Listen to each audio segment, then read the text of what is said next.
सोनम वांगचुक यांच्या समर्थनार्थ माजी मंत्री ॲडव्होकेट शिवाजीराव मोघे यांची पत्रकार परिषद. दिल्ली येथील जंतर मंतरवर पर्यावरण तज्ज्ञ व शिक्षणतज्ज्ञ सोनम वांगचुक, अभिजित दीपके तसेच विद्यार्थी आंदोलकांकडून सुरू असलेल्या आंदोलनाच्या समर्थनार्थ गुरुवार 16 जुलै 2026 रोजी यवतमाळ येथील शासकीय विश्रामगृहात माजी मंत्री ॲडव्होकेट शिवाजीराव मोघे आणि सामाजिक कार्यकर्ते दशरथ माडवी यांनी पत्रकार परिषद घेतली. या पत्रकार परिषदेत ॲडव्होकेट शिवाजीराव मोघे आणि दशरथ माडवी यांनी आंदोलनकर्त्यांना आपला जाहीर पाठिंबा व्यक्त केला. यावेळी त्यांनी केंद्र सरकारने सोनम वांगचुक व इतर आंदोलनकर्त्यांच्या मागण्या तातडीने मान्य करून त्यांचे उपोषण समाप्त करण्यासाठी सकारात्मक पावले उचलावीत अशी मागणी केली. तसेच केंद्रीय शिक्षणमंत्री धर्मेंद्र प्रधान यांनी आपल्या पदाचा राजीनामा द्यावा अशीही मागणी यावेळी करण्यात आली. यावेळी बोलताना त्यांनी सांगितले की गेल्या 18 दिवसांपासून आंदोलन आणि उपोषण सुरू असतानाही केंद्र सरकार या प्रश्नाकडे सातत्याने दुर्लक्ष करत आहे. तसेच आंदोलनकर्त्यांना विनाकारण त्रास दिला जात असल्याचा आरोपही त्यांनी केला. पत्रकार परिषद संपल्यानंतर आमच्या प्रतिनिधीशी संवाद साधताना त्यांनी ही माहिती दिली. सोनम वांगचुक जे आहे ते पर्यावरणवादी गांधी फिलॉसॉफी वाले आहेत आणि त्याला मॅगसेसे अवॉर्ड मिळाला. कोणत्याही पक्षाशी काही संबंध नाही त्यांचा. त्यांचं म्हणणं असं आहे की 22 लाख विद्यार्थ्यांच्या ते पेपर फुटीमुळे जो प्रॉब्लेम झालेला आहे त्याला जबाबदारी कोणीतरी घेतली पाहिजे आणि ती जबाबदारी शिक्षण मंत्र्यांनी घ्यावून राजीनामा द्या असं म्हटलं आहे. त्याच्यासाठी आज 18 दिवस झाले आहे ते उपोषण करत आहे.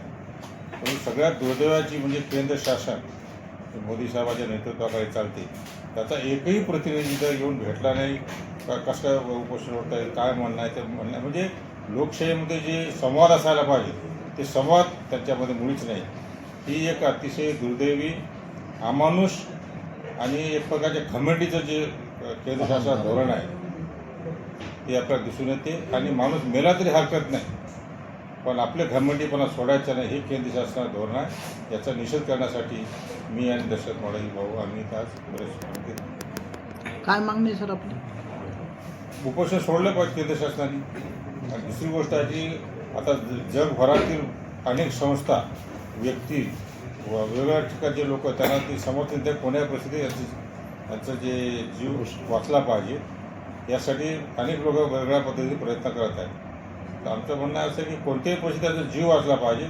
हा अतिशय उपयुक्त असा माणूस आहे, इंटरनॅशनल माणूस आहे आणि तो आदिवासी आहे म्हणून याचा जीव वाचला पाहिजे यासाठी जे सगळे प्रयत्न करतात त्याच्यामध्ये आमचे एक छोटासा प्रयत्न आहे. नीटची परीक्षा झाली आणि नीटच्या परीक्षेनंतर लोक विद्यार्थी मेडिकलला वशस्ता जातात आणि यासाठी जवळपास 22 लाख विद्यार्थी या नीट परीक्षेला बसले होते. आणि परीक्षा झाल्यानंतर आणि मग त्याचा तो पेपर फुटला.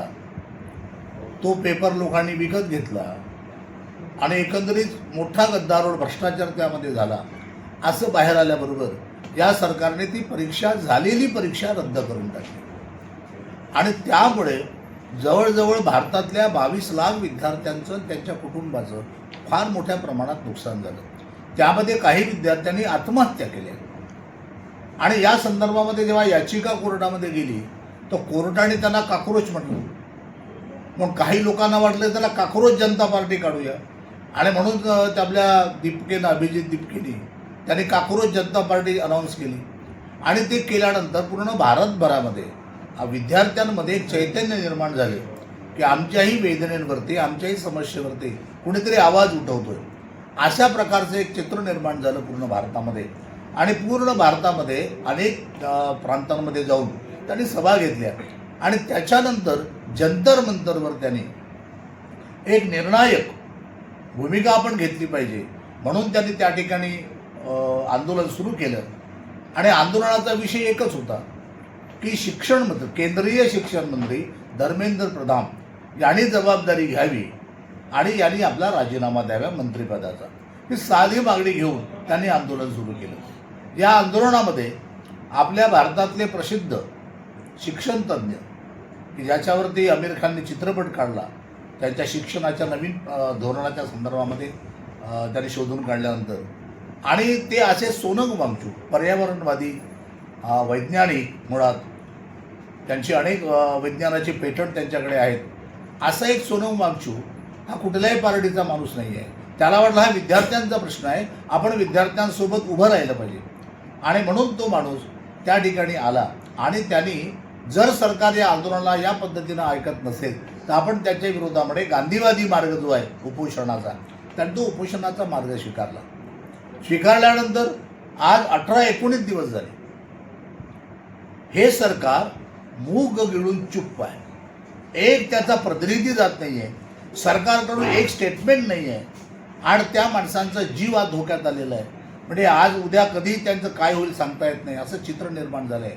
आणि एक अत्यंत हुशार माणूस, एक चांगला माणूस, ज्याच्यामुळे भारताचं नाव जगामध्ये आहे, असा माणूस या क्षुल्लक कारणासाठी जर सरकार त्याला मरू देत असेल, ते सरकार किती, म्हणजे बोलू नये पण किती हरामखोर आहे, किती असंवेदनशील आहे, किती अहंकारी आहे हे सरकार. आणि म्हणून या सरकारने आता त्वरित ही भूमिका घ्यावी, सोनम वांगचूकचं उपोषण सोडवावं. अन्यथा पूर्ण देशामध्ये एक वेगळीच संघर्षाची लाट सुरू होईल, आणि मग पुढे काय होईल ते सांगता येत नाही. याला पूर्णपणे जबाबदार हे केंद्र सरकार राहणार आहे.